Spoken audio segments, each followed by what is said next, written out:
You ask Tiger to solve. This deals with linear equations with one unknown. The final result is x equals -8/3. Let's solve it step by step. Simplify the expression. Expand the parentheses. Simplify the arithmetic.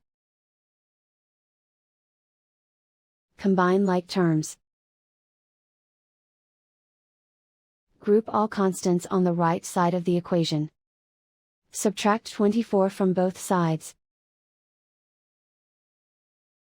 Simplify the arithmetic.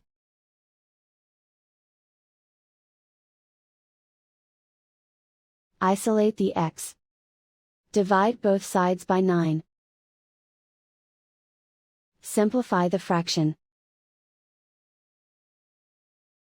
Find the greatest common factor of the numerator and denominator.